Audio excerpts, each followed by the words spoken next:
Hi, I'm Amelia.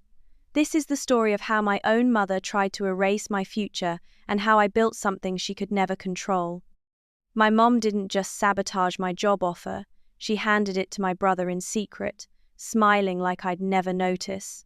I lost everything I worked for, until I took the CEO position she wanted him to have.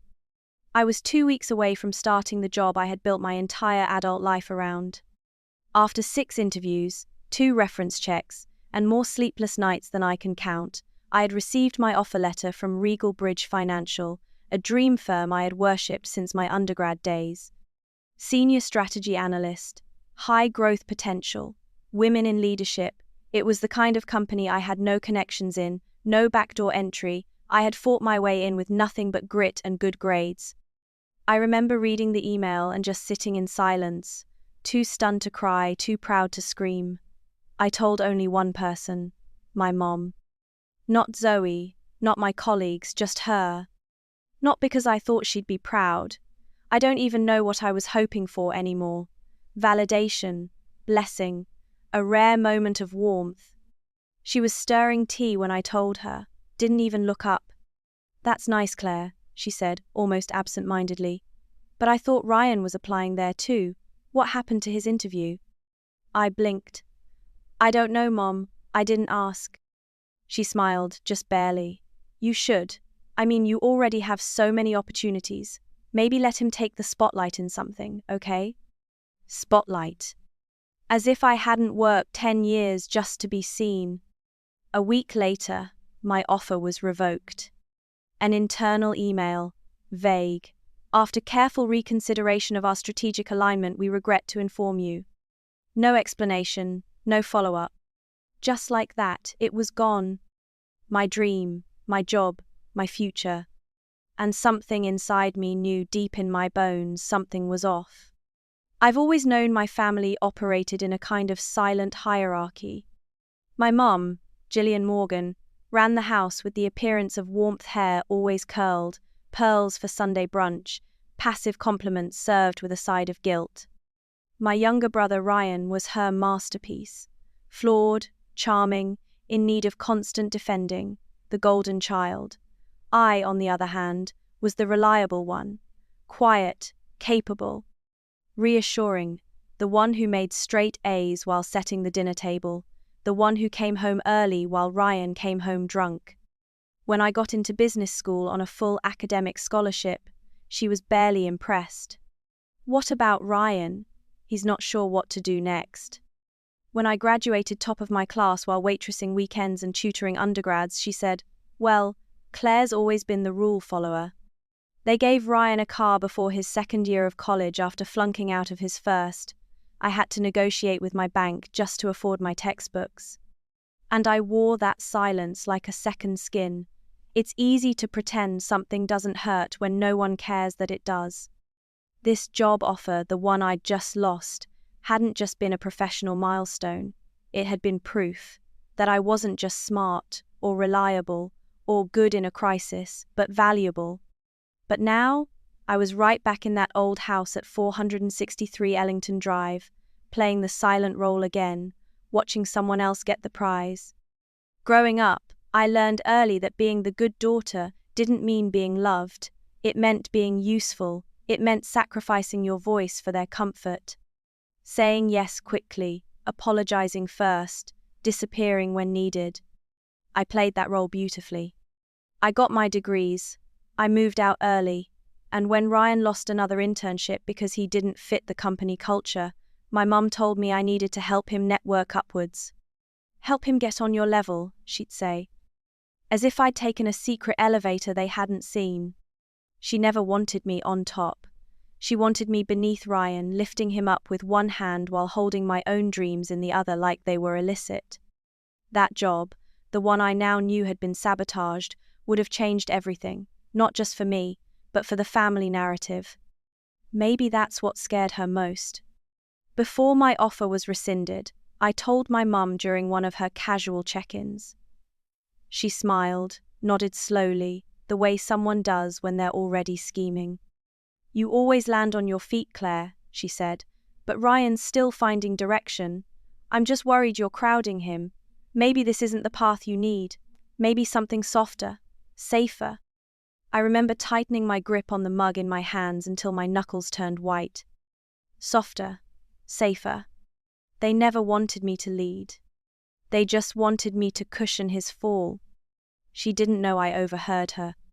I had left something in the den, my old laptop charger maybe, and as I walked past the kitchen I heard her whispering into her phone. Yes, I just wanted to make sure you'd seen the updated file. She's highly qualified, absolutely, but there are emotional red flags. She's a fixer. I don't think she handles pressure the way you're expecting. Silence. Then, I just thought, as a family friend, you'd want to know. My breath caught. I said nothing. I left the charger. I left the house. And the next day, I checked the firm's site again. Ryan's name was there. Regal Bridge. Assistant Vice President. New hire. She hadn't advised the company. She had replaced me. She burned my future like it wasn't a future, just an obstacle she needed to clear for him. The realization hollowed me. More than the job loss. More than being overlooked. It was the betrayal from the one person who birthed me, who smiled at my graduation, who told my friends at my high school party, she's the brains of the family. It wasn't pride, it was dismissal. And now, it was strategy. She tore my name off the door so her son could walk in with his hands in his pockets. When I confronted her, she didn't even blink. I did what I thought was necessary, she said. I asked if Ryan knew. She shrugged. It doesn't matter. It matters to me. That's your problem, Claire, she hissed, dropping her fake soft tone. You think everything should revolve around you just because you follow all the rules, but sometimes a mother has to put her legacy where it counts. I walked out. That was the last time she saw me as the daughter she could control. I didn't spiral, not like she expected me to. She didn't know that when silence has been your longest companion, betrayal doesn't break you, it just confirms the map you've already started drawing in secret. I swallowed the ache, packed up my apartment, and leaned into the one solid connection I'd made that they had no access to, Professor Alicia Byrne. Grad school professor, former strategist at a Fortune 100 company, current board advisor of an up-and-coming fintech startup. A visionary, with a no-nonsense gaze and a deep hatred for performative allyship. Her email came at exactly the right time. Claire, I might have something for you. No pressure, just coffee and curiosity. We did more than coffee. Within a week, I was a fractional strategic advisor to a small financial tech startup named Horizon Bank Technologies. Most people hadn't heard of them yet. But the deeper I dug, the more I realized they were about to eat up 3 fossilized firms living on faded reputations and bloated egos. I didn't speak to anyone in the family about it, not even Zoe. I wanted to build something first. I wanted proof in my hands, in numbers, in contracts, that not only had I survived their betrayal, I would transcend it. And that's exactly what I did. 6 months in, we doubled our growth rate. 7 months in, we landed Series B funding. At month 9, the board meetings started mentioning the word merger, big firms, old names, familiar logos. One of those was Regal Bridge. I didn't laugh. But I did say yes when the board asked if I'd become acting CEO to lead the merger from our side. And I signed the papers with my full name, Claire Elise Morgan. Just so it would sting when it hit their inboxes. You can scream when you fall, or you can stay silent and make the climb count. Every email I sent, every decision I made, pushed me higher, faster. Claire, the fallback plan, now had hiring power. Claire, the daughter who was good at following instructions, now didn't answer to anyone except her own board and the regulators. Meanwhile, Ryan was still holding middle management meetings at Regal Bridge. He wasn't fired. But I'd read the reports. His numbers were flatlining. His team didn't respect him. He'd been bounced between divisions with glossy job titles that meant nothing. And still, My mother updated the family group chat with links to his interviews and LinkedIn posts saying, "Our Ryan is going places." I was already there. The merger meetings started on neutral territory hotel conference rooms, Zoom calls, office lounges filled with lawyers and snacks no one touched. It was during week 3 that I saw his name appear on a stakeholder doc, R. Morgan Mid-Level Consultation Review Liaison. My brother. The firm had shuffled him into one of the merger advisor roles. He would be consulting with Horizon Bank Technologies. My firm. Every day, emails with his name on them poured in. Proposals, suggestions, forwarded strategies, all of them bad. Copy-paste flights of jargon meant to sound impressive. His name had weight, but not substance. The irony? I didn't need to sabotage anything. His incompetence did the work for me. I stood quietly in every meeting, let the shareholders talk, let the legacy execs raise doubts about the new blood, and then, when the spreadsheets cracked open, they followed my voice. They started turning from him to me. And when final talks began for leadership appointments during the post-merger structure, I slid my proposal forward. Claire Morgan, Chief Executive Officer, Horizon Operations Division. No objections. Not one. By the time the new leadership roster went public, my parents invited me to dinner. Rare, formal. I thought it would be good for the family to reconnect, my mom said. Ryan has some career news to share, and it's always better face-to-face, right? I almost said no. But I went. The table was set with the good china. Light jazz murmured from a Bluetooth speaker playing a classy dinner mix. My dad poured wine. Ryan was already beaming, ready to deliver some perfectly crafted PR story.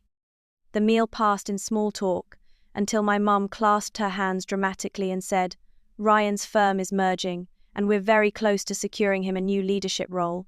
Her smile widened. "It's possible he'll be promoted." I gently set my fork down. "He won't."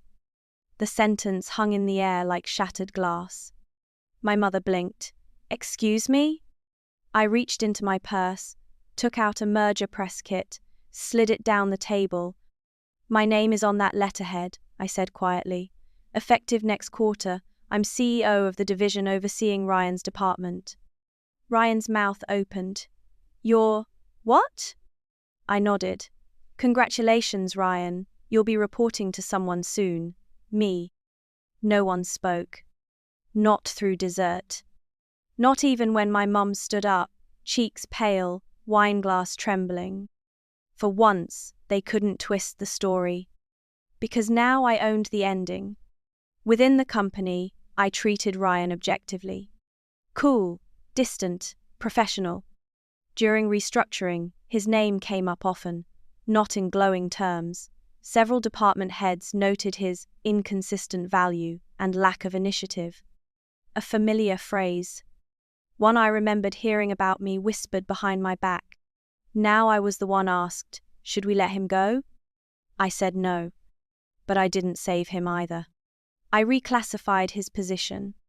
Internal liaison, strategy, culture alignment. No team, no leadership, no swing vote. A desk, a badge, and a title that sounded important but meant nothing. He didn't thank me. He just nodded, quietly, and walked out of my office with his hands shoved in his pockets, same as they were the day he got a job I earned. Later that week, my mother emailed me. "No, dear Claire, no pretense. Just. You've broken the family apart for your own ego. I hope it was worth it." I read it once, then again. And then, I deleted it. No reply, no fight. Because I didn't break the family, I just refused to keep carrying it. I didn't do it for revenge. I did it because when someone tells you your entire life that your job is to hold the door open for someone else, the real betrayal isn't walking through it. It's building your own damn house instead. Brick by brick. In silence. In strength. In proof. The hallway leading to my office is lined with glass, the kind of opaque, prestige-tinted design you see in documentaries about powerful women who wear heels and don't flinch.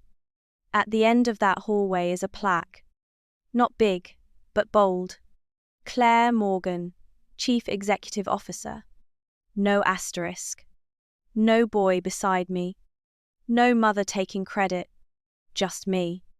And on some days, when the office is quiet and I'm the last one out, I place my hand just to the left of the plaque, eyes closed. Because it matters. Because that name on the door isn't just mine. It's the echo of everything they told me I'd never be. And the answer? I already am.